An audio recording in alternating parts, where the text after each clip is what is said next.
ব্যাটিংয়ে নেমে হয়তো বাংলাদেশের ক্রিকেটারদের টার্গেটই থাকে 140, অন্য দল কত করলো সেই দিকে তাদের কোনো খেয়ালই থাকে না। তা না হলে 197 রানের টার্গেটে ব্যাট করতে নেমে এই রকমটা খেলতে পারে, যেখানে হাতে উইকেট থাকে পর্যাপ্ত সেমিতে ওঠার জন্য। ডু অর ডাই ম্যাচে যেখানে জিততেই হবে বাংলাদেশকে, সেখানে এইভাবে ব্যাটিং করাটাকে কি বলবেন আপনি? আগে ব্যাট করতে নেমে ইন্ডিয়ার দেওয়া 197 রানের টার্গেটে ব্যাট করতে নেমে মাত্র 146 রানে থামে বাংলাদেশের ইনিংস, হাতে ছিল আরো 2টি উইকেট। অথচ 10 ওভারে বাংলাদেশের 66 রান ছিল 2 উইকেটে।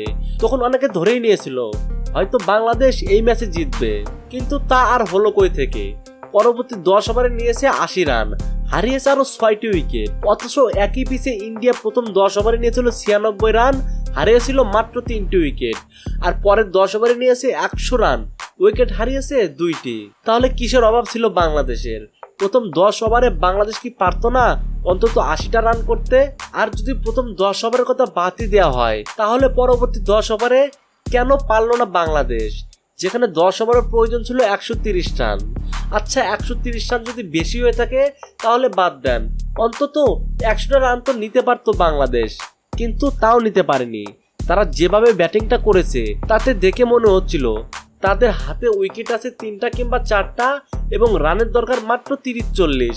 সেখানে তাদের দেখে শুনে খেলতেই হবে, তা না হলে তারা সেমিতে উঠতে পারবে না। অথচ ডু অর ডাই ম্যাচ, যেখানে হারলেই বাদ, সেখানে উইকেট ওভার পর্যাপ্ত থাকার পরেও তারা দেখে শুনে খেলেছে, অথচ হারিয়েছে আরো 6টি উইকেট। তাহলে কি হলো দেখে শুনে খেলে? আসলে দিন শেষে তাদের লক্ষ্য একটাই, টার্গেট যাই হোক না কেন আমরা ব্যাট করবো সেই 140 রানের টার্গেটেই।